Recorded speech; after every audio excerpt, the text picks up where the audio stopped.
आप देख रहे हैं नेटवर्क 33 राजकुमार के साथ।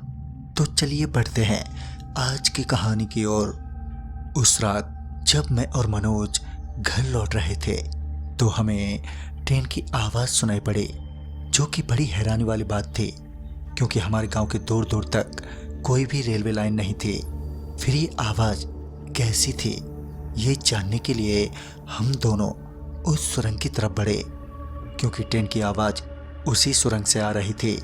फिर जब हम दोनों उस सुरंग में पहुंचे तो वहां पर कुछ भी नहीं था और हमारे पहुंचते ही वो ट्रेन की हॉर्न की आवाज़ भी बंद हो गई।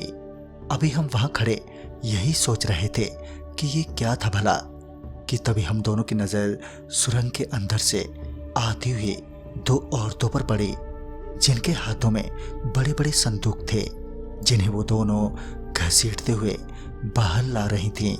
और जब वो दोनों औरत हमारे पास पहुंचे तो उन्होंने हमसे पूछा, अरे भैया ये कौन सा स्टेशन है? मैं तो ये सुनकर अपने दोस्त का मुंह देखने लगा। इतने में मेरा दोस्त बोल पड़ा, स्टेशन? ये कोई रेलवे स्टेशन नहीं है और ना ही यहाँ पर दूर दूर तक कोई रेलवे स्टेशन है। ये गोलकुंडा गांव है और ये गोलकुंडा का सुरंग। मेरे दोस्त का जवाब सुनने के बाद वो दोनों औरतें थोड़ा हम पर भड़कते हुए बोली, ऐसे कैसे हो सकता है? हम दोनों अभी तो ट्रेन से यहाँ पर उतरे हैं और तुम कह रहे हो कि ये कोई स्टेशन नहीं है। उनकी बात तो बिल्कुल सही थी क्योंकि हम दोनों ने भी ट्रेन की आवाज़ सुनी थी। तभी मेरा दोस्त भी थोड़ा उनसे चिढ़ते हुए बोला, अच्छा अगर आप ट्रेन से उतरी हैं तो बताइए वो रेलवे ट्रैक कहाँ है जिस पर आपकी ट्रेन आई थी? मेरे दोस्त की बात सुनकर वो दोनों औरतें आसपास देखने लगीं, मानो वो रेलवे ट्रैक ढूंढ रही हो। मेरे दोस्त के सवाल ने उन दोनों को परेशान कर दिया था, जो कि उनके चेहरे से साफ पता चल रहा था। फिर उन दोनों औरतों ने हमसे कुछ भी नहीं कहा, बस चुपचाप सुरंग के एक साइड में जाकर बैठ गईं। हम भी कुछ देर तक वहीं रुके रहे, फिर हम भी वहां से घर के लिए चल दिए। रास्ते भर हम दोनों उन्हीं दोनों की बातें करते आ रहे थे।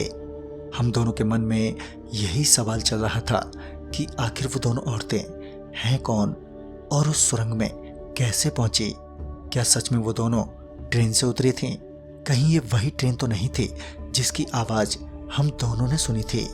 इन सभी सवालों के चलते अब हम दोनों को उन औरतों और ट्रेन के बारे में जानने की इच्छा हुई कि तभी हमें फिर से वही ट्रेन की आवाज़ सुनाई पड़ी।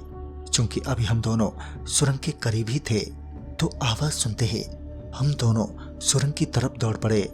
और जब हम दोनों फिर से वहां पर पहुंचे तो हमने देखा कि वहां सच में एक बेहद पुरानी ट्रेन खड़ी है और वो दोनों औरतें अपने भारी भरकम संदूक को किसी तरह से उस ट्रेन में चढ़ाने की कोशिश कर रही हैं।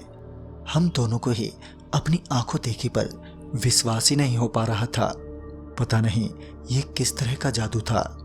तभी उन औरतों की नज़र हम दोनों पर पड़ गई और हमें देखते ही उन औरतों ने हमें आवाज़ देते हुए कहा, अरे भैया ज़रा ये संदूक चढ़ाने में हमारी मदद कर दो। पता नहीं वो दोनों औरतें कौन थीं।